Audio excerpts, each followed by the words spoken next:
You're listening to Deliberate Living, a podcast that inspires, empowers, and encourages listeners to live life more authentically. My name is Holly Priestley, and I'm a full-time nomad and creator who has been living in my 1997 Ford van since January 1st of 2019. I travel the United States with my dog, learning how to live with more authenticity. I explore different ways people choose to ditch the prescribed life we've all been sold and live on their terms, finding freedom and happiness however they choose.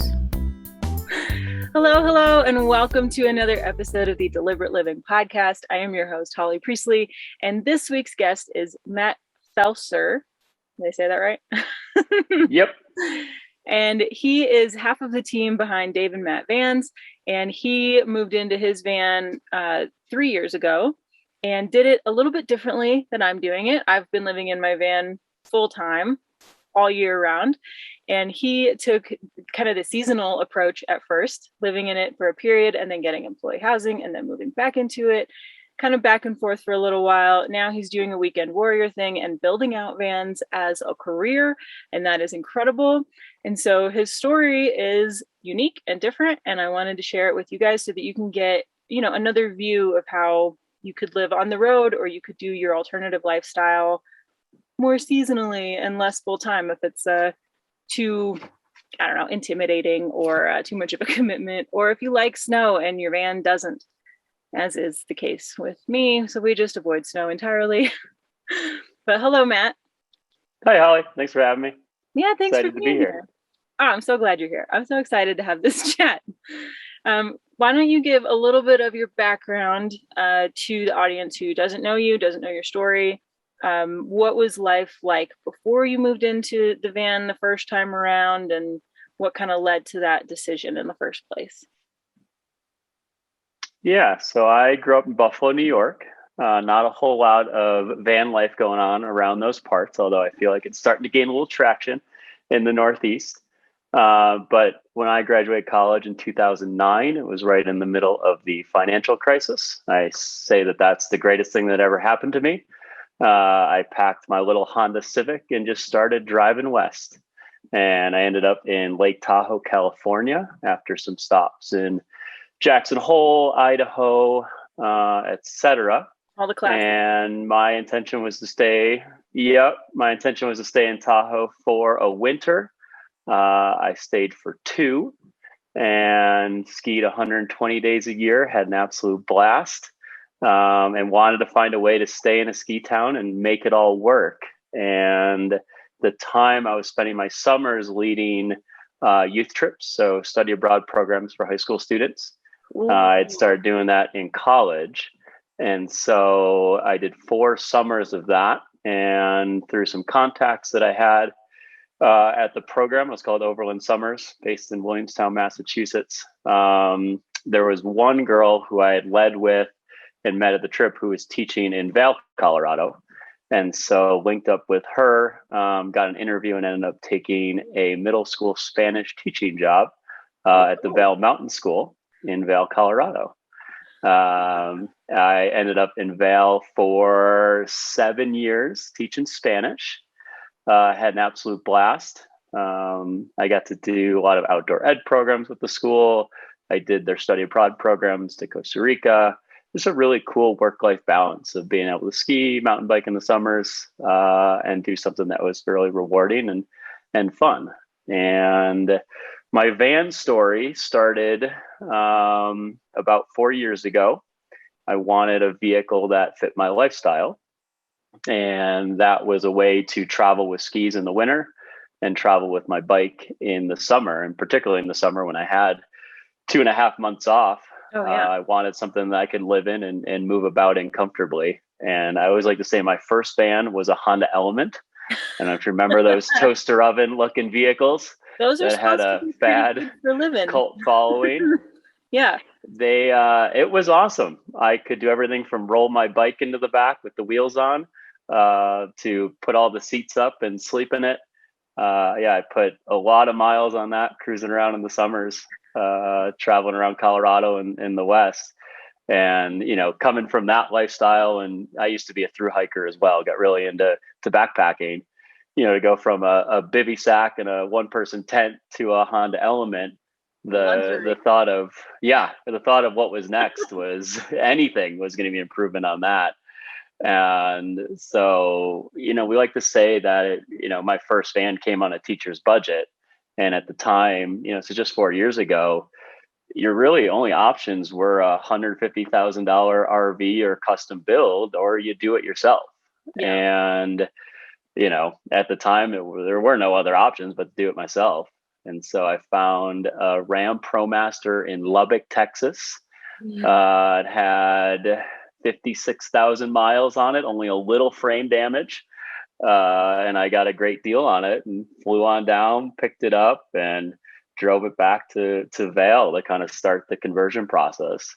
And lucky enough in the mountains, I think in particular at that time, there were a lot of people who had done this before. So I had a lot of friends who had converted ProMasters, pop tops, things like that.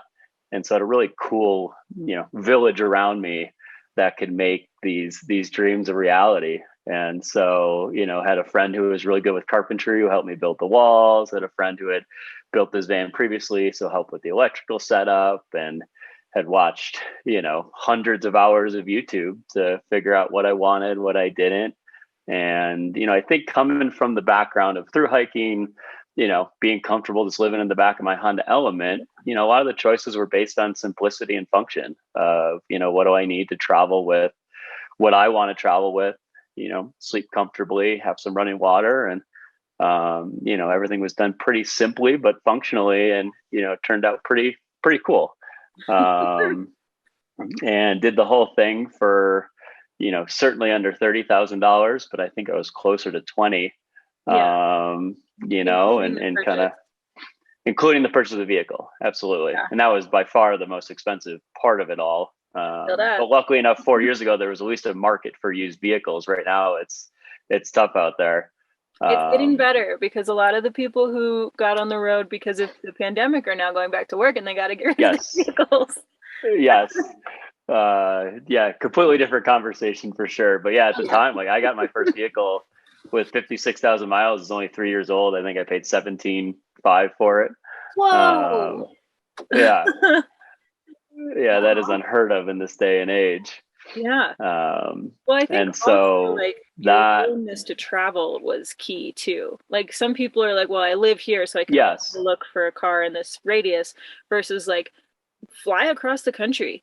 Like I've done a lot of vehicle shopping just because I want to know what's on the market, not because I want a new rig. Mm-hmm. But like on the East Coast, you can get rigs for way cheaper than on the West Coast. So like a willingness to travel, I think, really helped.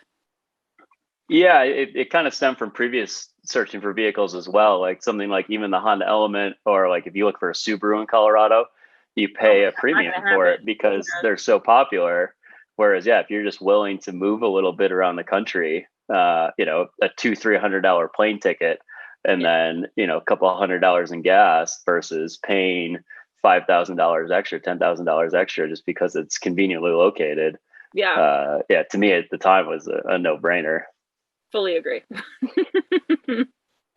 So it sounds like you were pretty used to / you don't know any different than having like seasonal jobs or a seasonal lifestyle. I mean, you were doing seasonal work and then you became a teacher, which is basically seasonal work that nobody really acknowledges. Yes. And so it seems like it was just a natural, like, oh, I already do this. I'm just going to keep doing this and make it work for your life, versus like hit the eject button, leave a life of like corporateness to hit the road. You're like, I'm going to keep doing this. I'm just going to do it better for me. I'm going to make it better for me. Yeah, I think it was always just improving and iterating on that lifestyle process, right? And I joke, so I now have a full-time job building vans that isn't seasonal, but it's the first time I have not been on a school schedule in my whole life. Yeah. And that I went through school, college, ski bumming, which is a seasonal job, and then teaching. And so I've always been on this, doing something different in the summer and winter. And that to me has been a really fun process that's never allowed me to get too settled into any routines, and something that has always had me looking forward to what's next. And I think it's why I love living in a ski town, and that, people come from the winter and stay for the summer. And there's always this cyclical nature to it, that as soon as you have your fill of hiking and biking in the summers, you felt this past week, the seasons start to change. You start to feel that little nip in the air, and all of a sudden you just get excited for ski season and what's next. And there's always that kind of nature of moving and changing with the seasons and having different goals and different aims. And the van just, really accentuates that. It forces you to, feel those different seasons, feel those different changes, and get excited for different adventures and what's next. Yeah. Yeah. I always talk about how my life is very dependent on the weather. It's very dependent on the seasons. And, if it's cold outside, it's cold inside. If it's wet outside, it's probably a little bit wet inside. It just is what it is. So when you moved into the van that first summer, did Mm-hmm. you still have a stationary sticks and bricks place, and then you moved into the van and traveled and then came back, or did you like leave or not have a stationary thing for a while? That first summer, I was still living in some employee housing through school. And so that first summer was truly just a traveling trip. And so I was in the van for about 2.5 months. I put 13,000 miles on it that first summer. Crap. I've certainly learned to move slower over time, but I think I was just so excited to get out and do some different things. And I went out to the West Coast for a while. I got to loop in a teaching conference in that trip, and then spent a lot of time cruising down the coast of California. Beautiful. Yeah, came back, touched base in Colorado briefly just to do some trips, and then kept going out east. And I went back home to Buffalo, went out and visited some friends in Cape Cod. So the van touched both coasts that summer, saw the Nice. Pacific and Atlantic.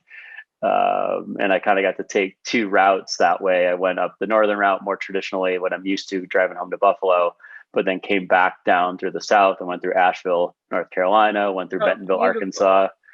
Both those towns are ones where, and I think it's the cool part about the van is I intended just to stay for a day or two, and ended up staying for a week in both places just because they were so amazing and had so many trails to explore. I kind of had those, that first taste, I think, of van life, of just like, I'm so comfortable in this vehicle. I don't need to get to my next destination. I really like it here. I'm just going to stick around.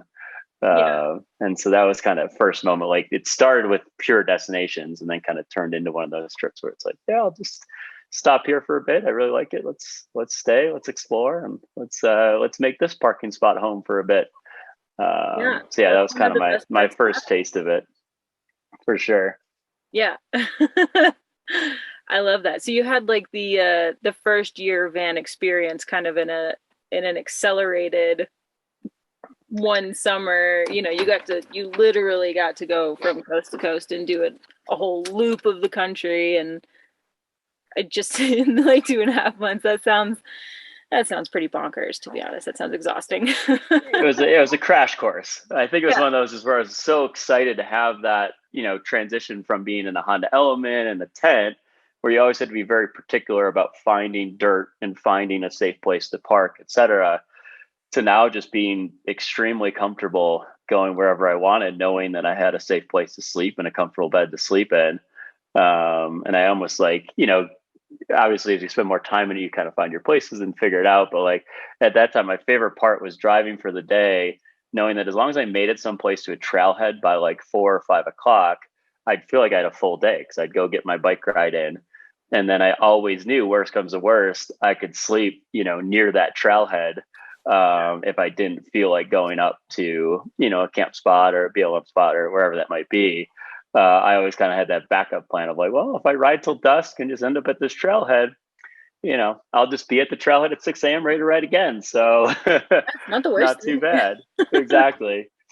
So I got really comfortable kind of having that, ebb and flow of traveling for a long day, but then knowing I could always get to a destination and get out and stretch my legs and make a day of it. So yeah, it was definitely a crash course that first summer, and a lot of excitement and moving about and, feeling that first taste of true freedom that the van provides. Yeah. Yeah. It sounds like you started in Colorado, in the mountains where vanning is like pretty popular. You had a lot of friends who already did it, who could help you with it. I imagine they were all supportive of your decision.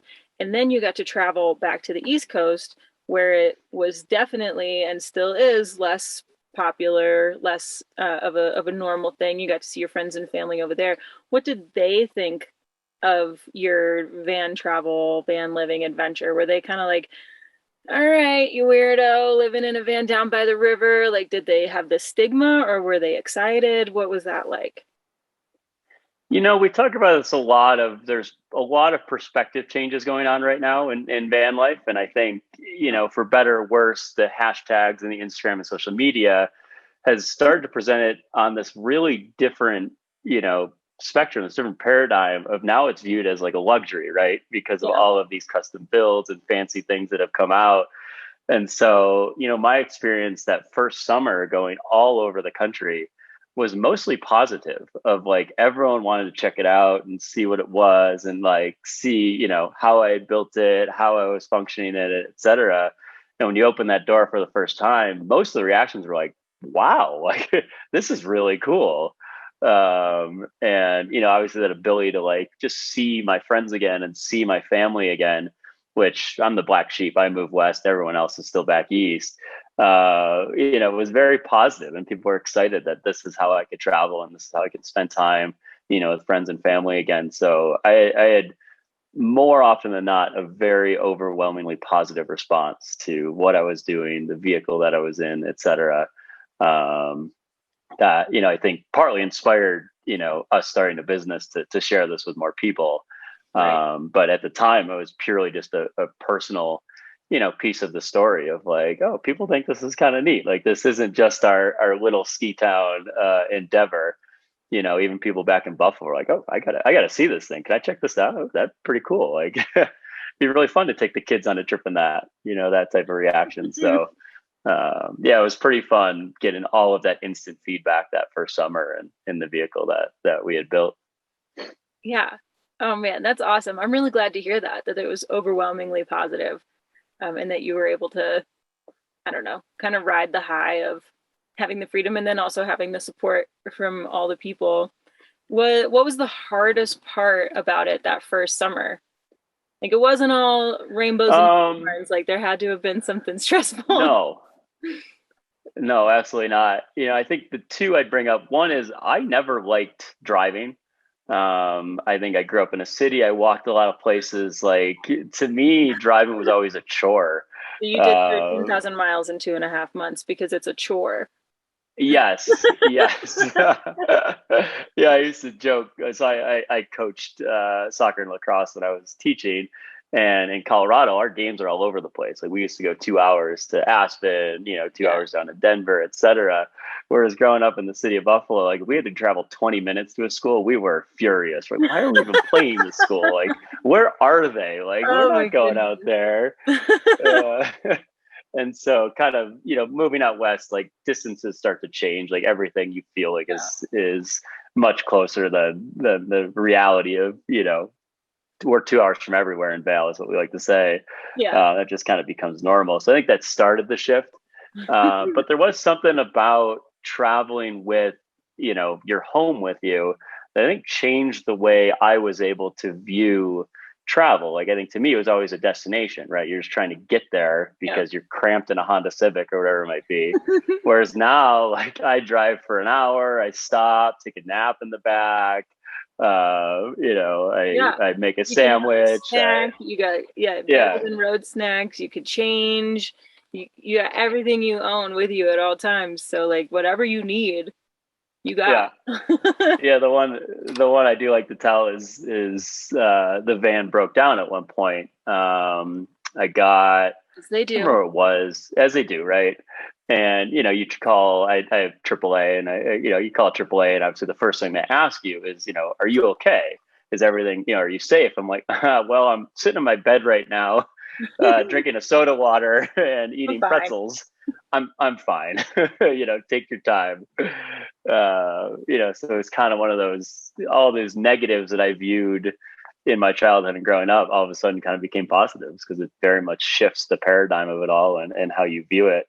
And then the other one that obviously is the reality of van life is that traveling solo piece that is so fun and exhilarating a lot of times, but it's also, at times lonely, and you kind of have those moments where you have to recenter yourself and figure out, what it is that you're striving for, et cetera. And we all go through those in the van. I think it's a really cool, personal process that forces you to have those moments of solitude, of reflection, of mindfulness, that, whether you're just in your own thoughts as you drive across the country, or, one of those moments where you found a spot to camp by yourself. You're like, oh, I wish I could share this with someone, and, things like that. We all have them, those ups and downs. But I do think it's really powerful in the end to have those moments, and the van forces you to have that reflection piece. Yeah, fully agree. That's something that my van friends and I talk about all the time, is like the kind of like forced loneliness, but not that loneliness is always a bad thing, right? Like solo time to really get acquainted with yourself and like become friends with Mm-hmm. yourself, fall in love with yourself. And, then when you do get to share it with somebody else, it just feels that much more. I'm a hermit, I'm an introvert, I like being alone. This is great for me. But like I'll go on a hike, I'll see something beautiful, I'll have a place to camp. I'm like, oh man, somebody else would really enjoy this. It'd be so nice to have somebody else around to enjoy the sunset with or whatever, which I think is why a lot of people use Instagram and stuff to share, hashtag van life, hashtag blessed content, because we'll share with somebody and we don't always have people around to do it with. But I mean, I've got a lot of opinions about the hashtags and the glamorized version of the lifestyle, because it's not all glamour.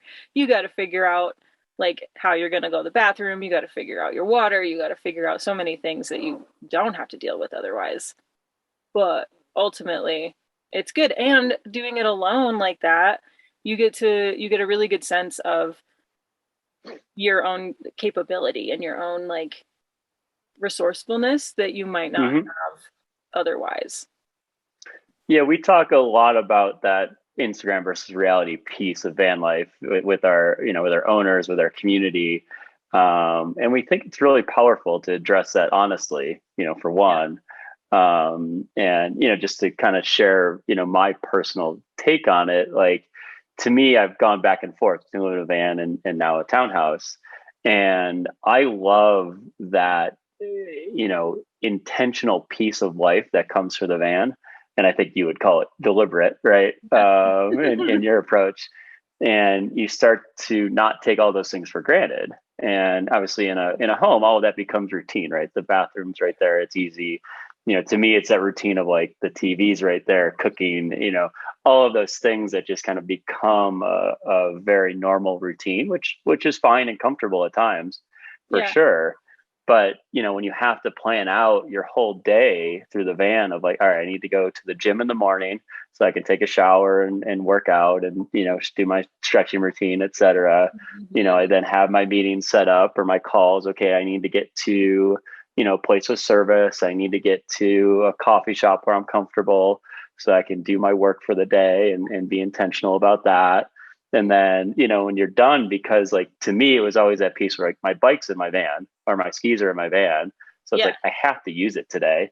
Whereas I think when you They're start in living at a there. I house, you might kind as of be like, well. oh, whatever, it's in the garage. It's not yeah, exactly. Like I biked more than ever in my life because it's always right there. It's kind of just like talking to me of like, yeah, you're traveling with me. Let's go ride. But that was all part of the intention of it all, whether you're traveling or home based. And I'll touch on that next, as I then spent 6 months living here locally in the van. And even that piece, like even though I'm in the same town that I've always lived in, it's Yeah. very different when you're in the van because of that intentionality piece of like, I need to go here to do my laundry. And when I do that, I can do some work and then I free up time to go ride my bike. And then you find, where your sleeping spot is, et cetera. Like every day has that intention piece, which to me kind of elevated how I lived and how I worked too. I think is really cool, but it's something that people need to think about and address ahead of time, because yeah, you just Yeah. start to see the glamour shots of the sunsets, et cetera, and it's like there's 23 and a half other hours in the day that you need to solve for. Yeah. That if you approach it in the right mindset, it's really exhilarating and fun. Yeah, it can But be a if you great approach it, adventure or yes, huge but if you approach stress. it all as a chore, it can be really problematic. Yeah. And just accepting that some of those things suck. Like, I used a cassette toilet for a while, and it's like changing that thing out sucks. And I'm going to tell you that Yep. very honestly. Like, it is very nice to have a bathroom easily accessible in the van, but when Yep. that moment comes, you have to deal with it. It's not fun. I used the cassette toilet for like 2 weeks. And I was like, nope, I'm going back to my former routine. This is dumb. I Yes. don't like this. Yeah, there's a convenience in the moment with it, but ultimately it is it's, I think it's more work than it's worth. You got to deal with your shit. Yeah, quite simply. Yeah. Yeah. Do you want to touch on the balance between having a van and having a stationary home, and how you make that work, and what the transition between the two is like, and how it's different than just living in a van full time? Yeah, so obviously the van became, part of my life and something that I lived in for the summer and traveled with. But then in the winter, I was back in employee housing, but was able to use the van to go stay in Telluride, Crested Butte, Steamboat, and park and ski, and a little cheaper than a hotel or Airbnb in a ski town for sure. Yep. The van has been my only vehicle for about 3.5 years now. Nice. And I like to talk about how I enjoy taking the van to the grocery store as much as I do on a month-long adventure, because I have all this room to put my groceries. Like, I put my ice cream in my freezer, like all of these like easy functionality pieces that like just my daily routine was improved upon by having the functionality of the van with me. And then, the cool transition that I talk about a lot too, and Dave loves talking about the financial piece of living in a vehicle, and how those savings result in a lot of opportunities in life. And for me, I was able to have an opportunity to purchase a townhome down in Eagle, which is about a town 30 minutes from Vail. And this was about 3 years ago. So when I was living in employee housing and just had the van, and I purchased the home, but then immediately rented it out to cover the initial costs of it. And I then, once my employee housing was done, I moved into the van full time while renting out my townhouse. And a lot of people looked at me pretty funny. They're like, "This is your first home? Like, aren't you all excited to like move into your house and like have a big like new home thing, whatever that all is?" I'm like, I don't know. Like, home to me has always just been wherever I sleep, and it's never been that like impactful, meaningful roots thing. And so to have the ability to live, to have the ability to live in a vehicle and save all that overhead to start is kind of what allowed me to make this transition. And it's definitely a stretch to purchase anything around here. I was luckily right before this whole chaos, so it's all worked out really well for me in pure happenstance. But it wouldn't have been possible without the vehicle to live in and to give me that flexibility to take in rent, cover my initial costs, live in the vehicle until I was ready to move in. So that was really cool. And then, the next piece of that was living in a vehicle in the town that I've always lived in. So at the time we had just started Dave Matt Vans. I was putting a lot of hours into work and getting the business off the ground, and was living in the vehicle. And I would live, pretty much right around the shop, sometimes right in the parking lot of the shop. Certainly made it easy to be at work and work quite a bit. But also kind of the intentionality piece of like always trying to solve those little problems in life of, getting to the gym to shower, getting to the laundromat, and then that piece too, where I always had my bike with me. It's like, it's a disservice so I don't go ride my bike. Like, even though I worked long hours, I still had work-life balance because, you kind of remove that call it 1 hours of TV watching at home, or, Yeah. 2 hours of like cooking a nice meal at home, like all those other things that are nice in life. Like there's nothing wrong with them. No.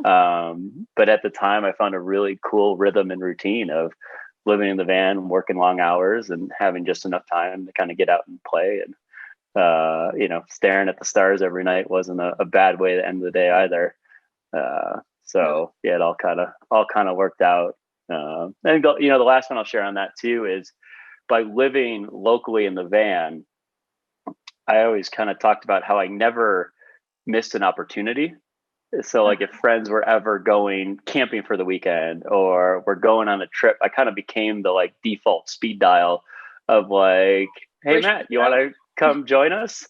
And of course I was going to say yes. It's like, well, I'm either going to go park behind the shop or I'll drive 45 minutes up, Coffee Pot Road or up, Bellyache Road to come join you guys in camp. And like it might as well. Exactly. It was their escape for the weekend or their escape on a Tuesday to get out of their normal routine. I was like, oh, this is just what I do. I don't know. Yeah, I'll be there. Yeah. I'll see you guys in 30 minutes. So I thought that was a really, really cool piece of it all too, of just like that opportunist approach where it's like, yeah, I'll come live there for the night. I don't need to go to my normal camping spot. So I thought that was a really neat, perspective on living in my own town that had become home for me for 10 years, but in a very different light, very different way by living in my vehicle. Yeah. I mean, it'll definitely change your perspective of a place when you live there in an apartment versus in a vehicle. I lived in Denver before I moved into the van. And the first year I lived in the van, I was in Denver a lot. And it was a totally different game, where the neighborhoods that I called home shifted and like my habits of my days shifted, and being able to be there with and for my friends in a totally different way because I didn't have the anchor / obligations that come with a stationary house, and I was able to have more flexibility, just like you said. And yeah, also fully agree on the buying a townhome and then like not living in a thing. Would recommend to anybody. It is a great way to do it. It's amazing how many costs you can cover that. Yes. That first year or two is big. It gets you off the ground. It lets you settle in. And it makes it doable, or you do it the other way too. Like where we have, like Dave did this. Dave lived in his van for 5.5 years. He says, he swears it saves him over $100,000, which, there's your down payment, there's and more. And so much more depending on where you're living. Vail, maybe that's not even enough for a down payment in Vail. But our perspective in Vail is very distorted. Yeah. I think that's awesome. What are your future plans with your van? I mean, you have a townhome, you have a van. The van is your main vehicle, your only vehicle. And you have this business and stuff. What do you see do you have any idea what your future might hold? Yeah, the cool one that I've seen now with the van is for one, it's still my only vehicle. It's still my daily driver. I still have those moments all the time where it's like, this was really like, Dave and I played golf together in college, and we have another member of our team now, Dave Matt Vans, who also play golf. So we go over and try to play golf once a week. And we love it now because we all have vans that park in the parking lot. And so like, even we just like come back to the clubhouse after 9 holes, it's like, oh, we have cold drinks in the fridge. We can go grab some snacks, grab some food, and go back out and keep playing. It's just those little moments that I still love of having that home with me wherever I go, even though literally the golf course is a mile down the road from both where we work and I live. But having that vehicle in the lot where we can stop in and grab something real quick and keep going, we still have those cool moments with the vehicle. But the big one for us now it was with Dave Matt Vans. We've been doing a lot of events, and I run the marketing. So I organize the events, pick the places we go, and a lot of it is me picking places that I want to go. So it's like, I'll go to an event in Bend, Oregon. That sounds like a phenomenal place to go spend a week. And then, when our whole event setup is the van, it kind of is just that same routine of traveling with the van like it used to be. And so everything just goes, under the bed and in our storage areas, and hit the road like it would be just a normal trip. And you just have that intentionality and that destination of, for the weekend, I'll be set up and having the event. But in between, it's a fun trip with my bike, and sometimes friends will come along, and it's a really cool piece now where I get to share what I've always enjoyed doing, of traveling and having that freedom. And then two, what's really cool is when I then get to the event, all I do is tell van stories. Like, there is no, we say every day, it's like we haven't sold a van in our lives. All we do is tell our story and share what we enjoy about it. And those that attach to it, try to join our community and come in and share their stories then. And that to us is so fun. Like, there is no, used car dealership salesman pitch that comes with what we do. It's just like, hey, here's my story. Here's where we started building vans a little more affordably and a little more accessibly than everyone else. And, would love for you to join that as well. So, it's been a cool piece of it now to share it as work and what I do, on a daily basis. Yeah, it kind of sounds like you have like the perfect work-life balance where you almost don't even work.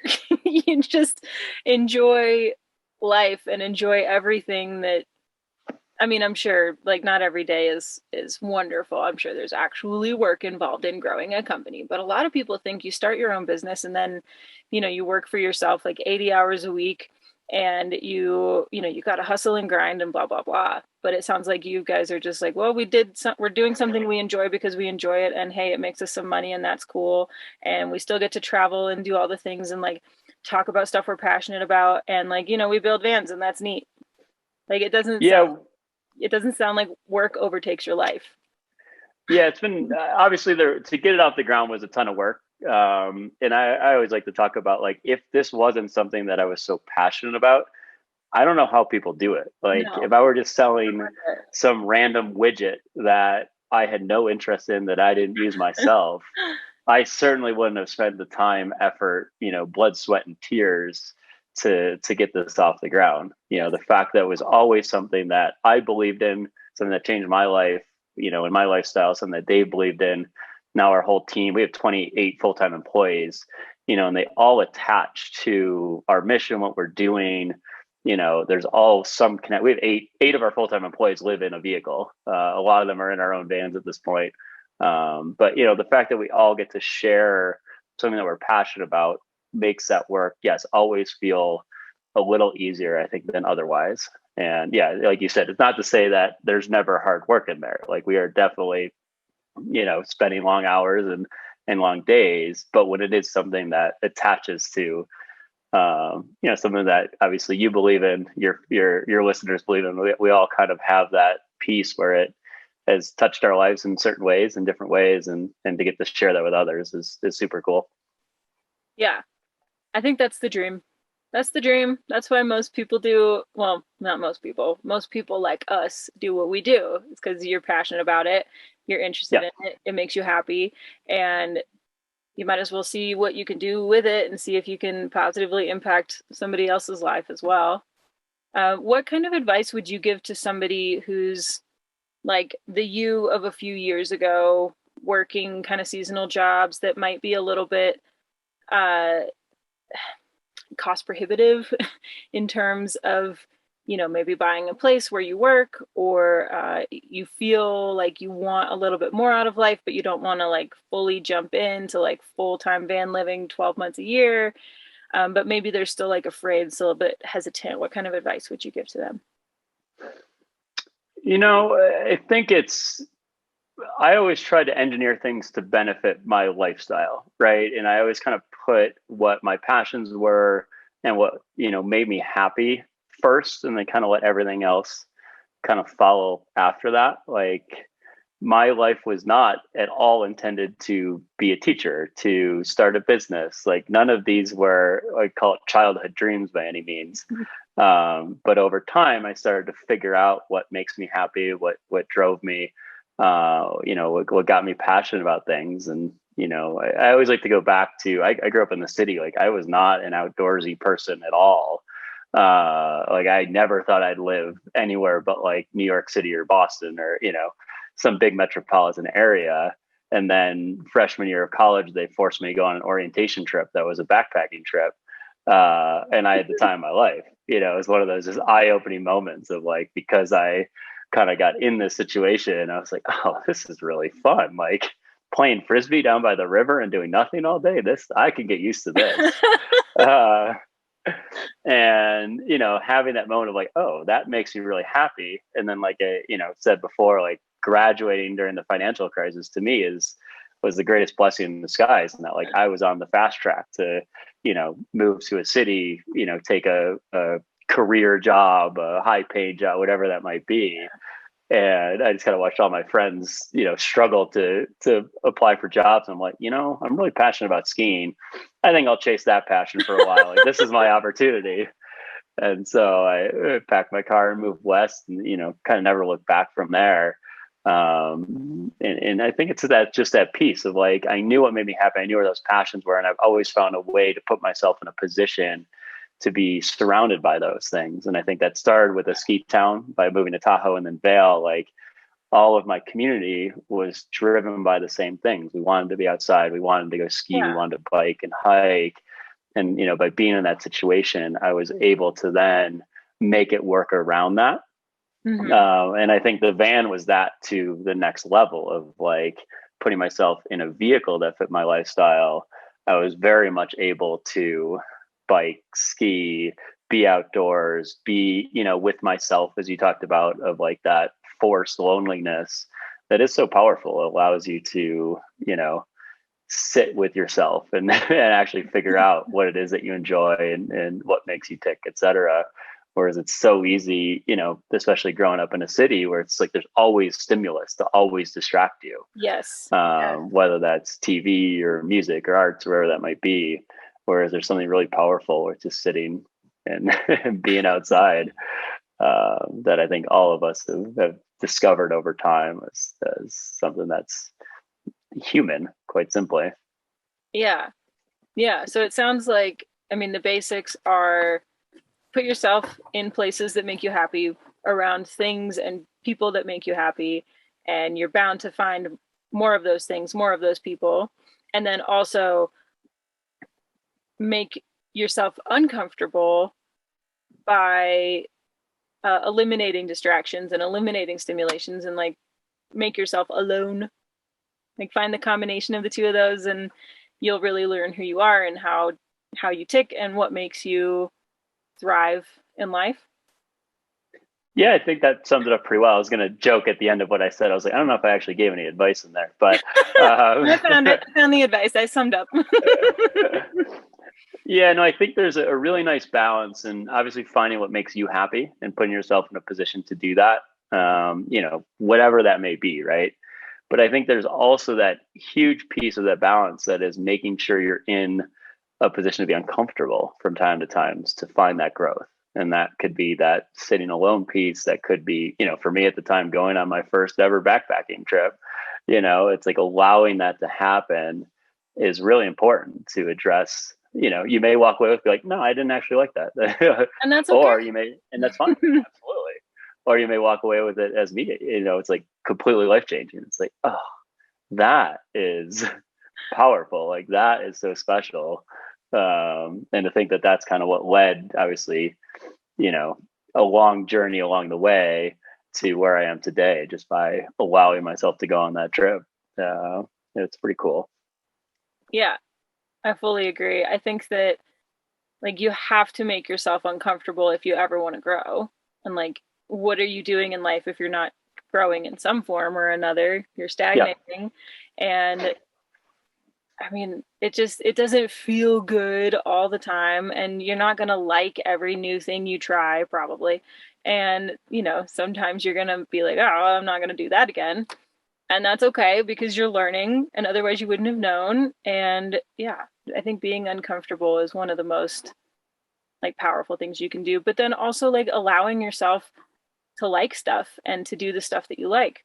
Because in our generation, like hustle culture is real. You got to be productive all the time. Like, oh, you have a new hobby. How do you monetize it? You've always got to be like going and doing stuff. And it's like, isn't it just enough to be happy and like do things that make you smile and make you feel good? And I think you I would gotta like to think so. overcome that barrier, like that thing that has been built, societally since we were kids. And that can be uncomfortable in and of itself. Yeah.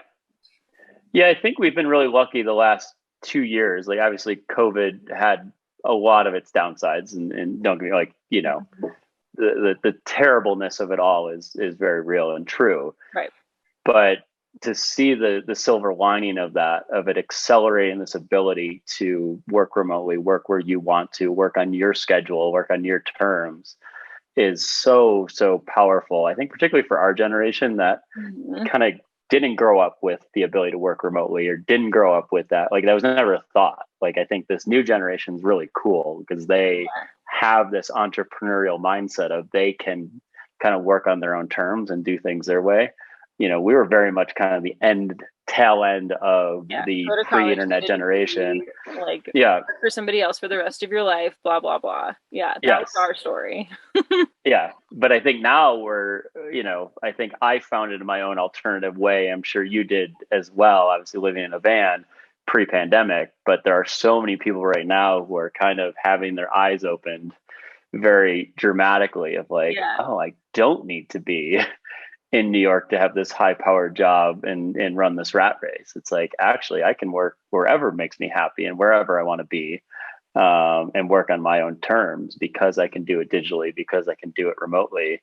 I think there's been a really cool paradigm shift these last couple of years. And I really enjoy how vans and remote living and nomadic lifestyles have fit into that story, and started to become, as we touched on before, that shift from van down by the river to, for a little bit, it kind of went through that privileged #van life phase where now it's being viewed just as a reality, as a piece of someone's lifestyle, as a way to be a really productive member of society, working a really cool job because they can remotely.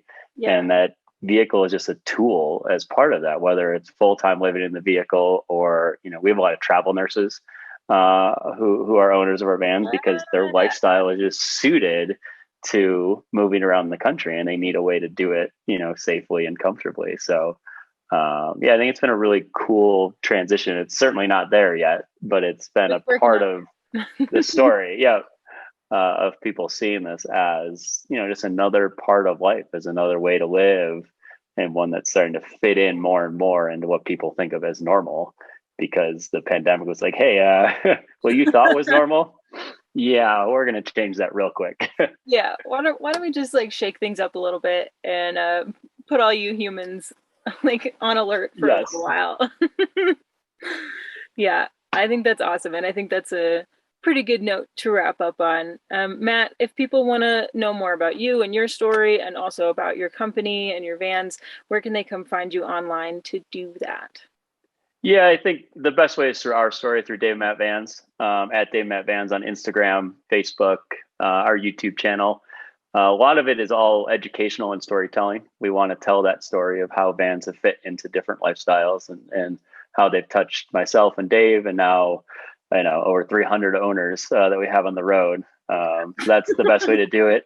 My personal Instagram is at Matt Felser. It's more just fun. It's a lot of ski and biking pictures, but definitely our story is through Dave and Matt Vans. So check it out, and reach out if you have any questions. Awesome. Thank you so much. And I'll link to all that in the show notes as well. And as always, thank you to everybody who is listening, watching, reading, however you're consuming this podcast. I appreciate all of you for being here this week and all the other weeks. Unless this is your first week, then I'm glad that you're here and you're going to continue to be here. If you haven't subscribed yet, go ahead and subscribe. 5 stars, thumbs up, whatever it is on the platform that you're consuming it on. That helps the algorithms. That helps us get seen by more people who need these stories. And if you know someone who can benefit from Matt's story specifically, maybe a teacher who's thinking about moving into a van in the summers, I don't know, send this podcast episode to them directly. And if you want to help offset some of the costs that go into producing this show, this is an audience-supported show. I don't have sponsors. I've got the Venmo and the PayPal linked in the show notes as well. And if you want a little bit more behind the scenes or even some snail mail from me, you can join my Patreon as well. So again, thank you so much to everybody for being here. Thank you so much to Matt for sharing your story. And we'll have Matt and Dave on together to talk about their company specifically in a future episode. So tune in for that. But yeah, thank you everybody for being here, and we'll see you next week. Bye! We've reached the end of this episode of Deliberate Living. You can find the show notes and everything we referenced over on my website at www.hollycpriestley.com, and be sure to subscribe wherever you listen to podcasts or on YouTube, where I also publish weekly vlogs and other informative videos.